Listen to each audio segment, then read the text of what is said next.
तरफदारी। नितिन और कंचन पार्टी से घर पर आए तो देखा कि पूरे घर की लाइट बंद है और सास बिमला जी हॉल में लाइट और टीवी चलाकर बैठी हुई है। कंचन अपने कमरे में चेंज करने के लिए जा ही रही थी कि सासू माँ की नज़र कंचन पर पड़ी और वे फट से बोली, बहू, मुझे बहुत ज़ोर से भूख लग रही है, फटाफट से खाना बना दो। रात के 11 बजने को आए हैं। तुम लोग तो खा पी कर आ गए, पर मैं तो यहाँ भूखी हूँ।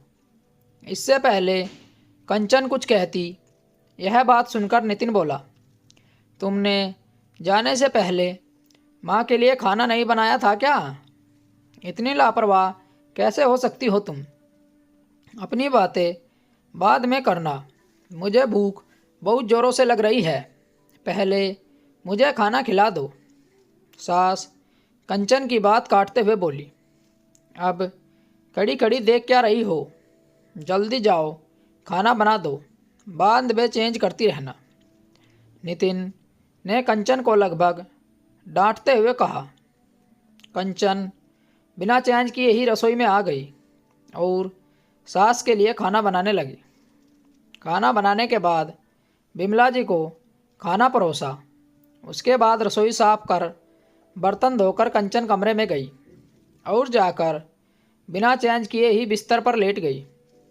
उसे लेटा देखकर नितिन ने कहा, अरे, तुमने अभी तक कपड़े चेंज नहीं किए?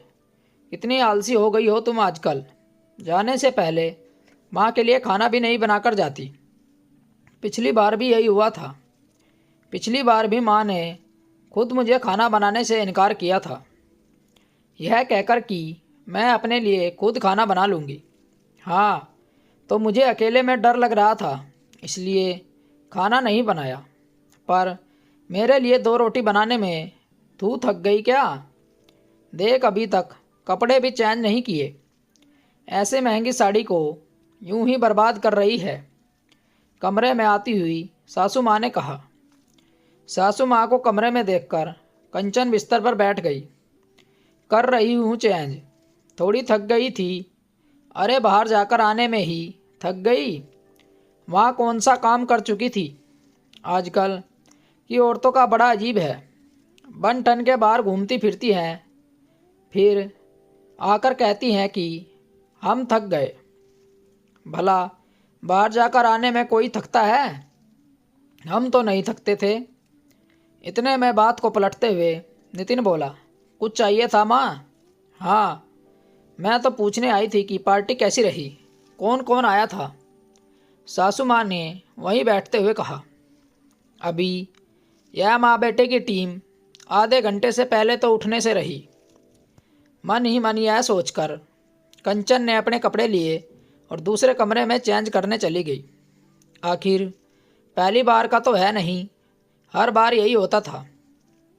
कंचन को जब भी कहीं बाहर जाना होता तो सासू माँ का खाना बनाकर ही जाती थी, पर अभी सास ने नया नियम बनाया है।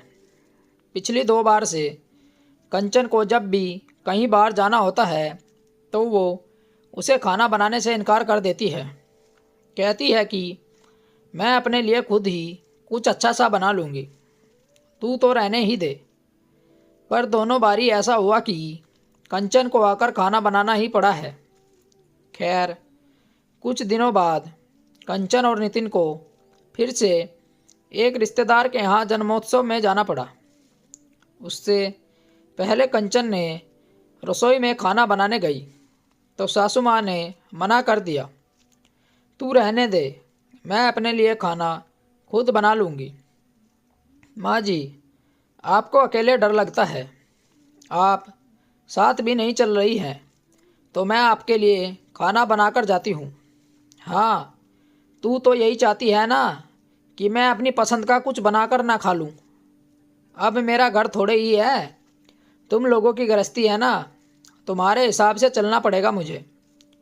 कंचन का मन तो किया कि अपना सर फोड़ दूँ, लेकिन ऐसे इंसान का क्या करे जो हर चीज़ में कमी निकालता है। नितिन ने इशारा किया तो कंचन चुपचाप तैयार होकर नितिन के साथ चली गई। लेकिन आते समय कंचन ने रास्ते में होटल से खाना पैक करवाया तो नितिन ने मना कर दिया। अरे माँ अभी तक भूखी होगी क्या? उन्हें तो खाना बना भी लिया होगा और खा भी लिया होगा। मेरी माँ हर काम में तेज है। माफ़ करना पतिदेव, लेकिन मैं आपकी माँ को आपसे ज़्यादा जानती हूँ। उसके आगे नितिन ने कुछ नहीं कहा। जब वापस आए तो जो सोचा था वही हुआ। सासू माँ अभी तक भूखी बैठी उन लोगों का इंतज़ार कर रही थी। उन लोगों के आते ही बोली, बहू मेरे लिए फटफट खाना बना दे, मुझे बहुत ज़ोर से भूख लगी है। कंचन मुस्कुराते हुए रसोई में गई और खाना लगाकर ले आई। इतनी जल्दी खाना बना भी लिया? नहीं मम्मी जी, आते समय बाहर से ही खाना लेकर आई थी। फालतू के पैसे खर्च कर दिए। खाना बनाने में जोर आ रहा था क्या?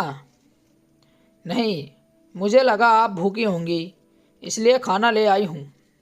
अब आप खाना खा लीजिए।